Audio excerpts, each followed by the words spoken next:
Good morning all. I welcome you all to the class. Let's move on to Unit 3. This comprises of quality control and good laboratory practices, in which we are going to discuss today about quality control part 1. The content of today's discussion is quality control tests for containers used for pharmaceuticals. What is quality control as per World Health Organization? It is the part of good manufacturing practices, GMP. It is concerned with sampling, specifications and testing, and with the organization, documentation and release procedures. It is concerned with sampling, specifications and testing, and with the organization, documentation and release procedures. Quality control ensures that the necessary and relevant tests are actually carried out and the materials are neither released for use nor products are used for sale and supply until their quality has been satisfactory. Next, coming to what are the components of quality control. Quality control labs, retained samples, labs, samples, analysis of finished products, sampling, validation, records, batch inspection and sampling. These are the components of quality control. QC labs, retained samples, analysis of finished products, sampling, validation, records, batch inspection and sampling. Let's see what are the components of QC lab. In the last slide we have discussed about components of QC alone. Now QC lab contains. QC lab comprises of chemical testing lab, instrumental analysis lab, microbiology and toxicology lab, provision for retained samples and stability samples, documentation room, relevant books, standard operating procedures, that is SOPs, then trained personnel. This is the component of QC lab. Coming to the types of containers before moving on to its quality control tests. And containers will come under primary packaging materials. They are primary packaging materials. There are primary and secondary packaging materials. Primary packaging materials will comprise of containers and closures. So what are the types of containers here? Glass, plastic, metal and rubber. Let's see the quality control tests for glass containers. Containers with glass material. There are 5 tests for glass containers. First one, chemical resistance test. It comprises of powdered glass and water attack test. Second one, hydrolytic resistance test. Third one, arsenic test. Fourth one, thermal shock test. And fifth one, internal bursting pressure test. So these are the tests for glass containers. Coming to chemical resistant test, and that powdered glass test, it is done to estimate the amount of alkali from powdered glass. When glass is powdered, leaching of alkali is enhanced with elevated temperature, which can be titrated with 0.02 normal sulfuric acid using methyl red as an indicator. Coming to the procedure, steps involved in the procedure. Step 1, preparation of glass specimen. Step 2, washing the specimen. Coming to the procedure, 10 gram of specimen or sample and 50 ml of highly purified water is taken. It is autoclaved at 121 degrees Celsius. Cool the solution, decant it in another flask. Again add 15 ml water and decant it. Then titrate the solution against 0.02 normal sulfuric acid using indicator, that is methyl red, and record the titer value. So you are taking 10 gram glass specimen, adding 50 ml purified water, Then again decant the solution, autoclave it at 121 degrees Celsius. After autoclaving, you can decant the solution to another flask, add again 50 ml water and do the titration with 0.02 normal sulfuric acid. Limits are container for type 1 glass container, it should be 1, titer value should be 1, type 3 8.5, type 4 non-parenterals 15, it may extend up to 15. So it tells about chemical resistance. Then coming to water attack test, this test is for type 2 glass.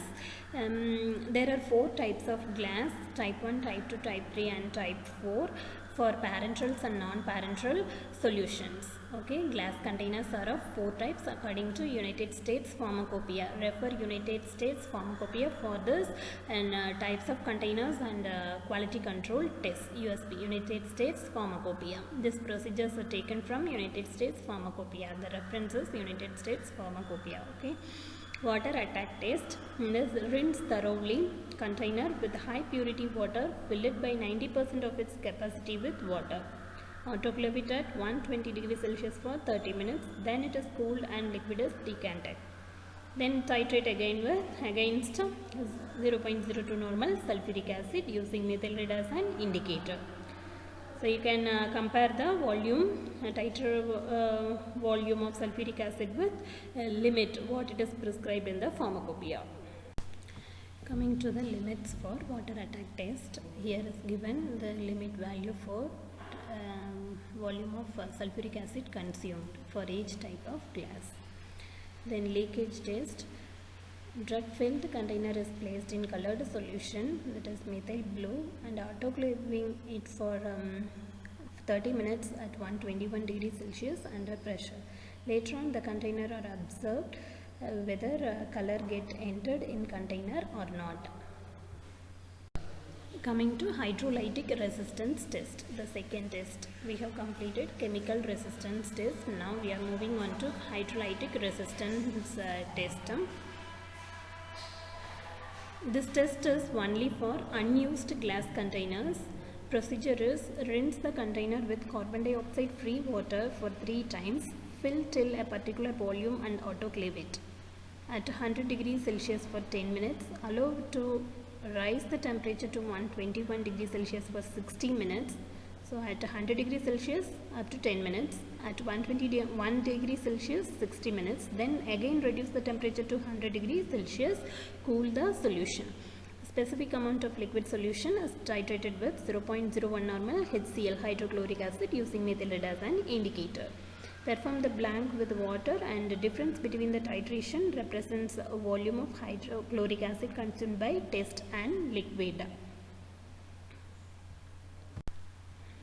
So this slide represents limits for hydrolytic resistance test for each type of container, that is type 1 and type 2 glass, and for type 3 glass as per United States Pharmacopoeia.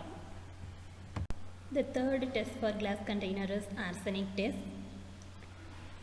Procedure is wash inner and outer surface of container with distilled water for 5 minutes. Test solution is same as that of hydrolytic resistance test. Take 50 ml, pipette out 10 ml and add 10 ml of nitric acid on the water bath, maintaining temperature. Dry residue in oven at 130 degrees Celsius for 30 minutes. Cool it and add hydrogen molybdate. Reflex for 25 minutes. Cool the solution and determine absorbance at 840 nanometer, performing blank. Limits are the absorbance of test solution should not exceed the absorbance of 10 parts per million arsenic standard solution. Coming to the fourth test for glass containers, that is internal bursting pressure test. Instrument used for this test is American Glass Research Increment Pressure Tester.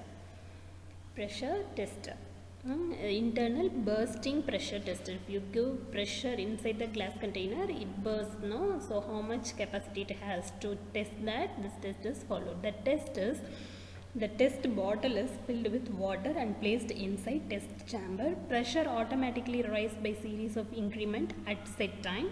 Bottle are checked at pre-selected pressure level until container finally burst. So this is the internal bursting pressure test. Coming to thermal shock test, there are 3 steps in that. Place sample container in upright position in tray and immerse the tray in hot water. Immerse the tray in hot water for a given time. Transfer the container in cold water water bath. The temperature should be controlled. Examine cracks before and after test at 45 degrees Celsius temperature difference. The amount of thermal shock a bottle can withstand is based on construction. So small bottles can withstand between 60 to 80 degrees Celsius. For pin bottle it is between 30 to 40 degrees Celsius. So with the last slide, quality control test for glass containers get over. It is very simple only. We are analyzing alkali presence and whatever leakage is present or not, everything is tested through titration, simple titration method only. Okay, just observation test. It is not very tough procedures. Okay, it is very simple only, can learn easy. If you have any doubts, you can refer United States Pharmacopoeia. Okay, for all procedures to get clear idea if you want more idea about it. Next we will move on to quality control test for plastic containers. There are 5 tests: leakage test for plastic container, collapsibility test for plastics, then transparency of plastic containers, water vapor permeability test, and bacteriological test for plastic containers. Coming to quality control test for metal containers, there is only one procedure for metal containers. Take 50 empty tubes filled with ointment base, sealed and kept overnight. A metal bacteriological filter assembly fitted with filter paper and heated to melting range of ointment base. Base from all tubes squeezed at certain rates and passed through filter under vacuum. Further wash with chloroform and observed for particles. Observation should be particles of 1 millimeter and above. The limit is 50, and particles 0.5 millimeter to 1 millimeter, 10 numbers can present. Particles of 0.2 millimeter to 0.5 millimeter can be extended up to 2. Particles less than 0.2 millimeter, nil should be present. Total score is 62. Limits should be lot of tubes passes test if total score is less than 100. It passes if it is less than 100. A lot of tube fails if total score is above 120. If it is between 100 and 150, test is repeated again with 50 more tubes. Let's see what are the quality control tests for collapsible tubes. There are 4 tests: leakage test, power of adhesion, flexibility, product compatibility. Coming to quality control test for strip and blister packing. 3/4 of water is poured in desiccators. Strip and blister were placed inside desiccators and vacuum is applied. Later on, strips, blisters were taken out. Water present over the outer surface were wiped out. The contents of strips and blisters were removed and presence of moisture was checked. If there is no leakage, content will not be wetted. It indicates perfect sealing. Thank you all for patient listening. In the part 2 quality control class, in the next class we will be discussing about quality control tests for closures and other secondary packaging materials. So today we have completed quality control. What are the quality control tests for glass containers? Mainly containers, in that particularly glass, plastic, metal and rubber containers. Hope you have understood. If you want any clarity for procedures, you can refer net source or pharmacopoeias or textbooks. Okay. Thank you all.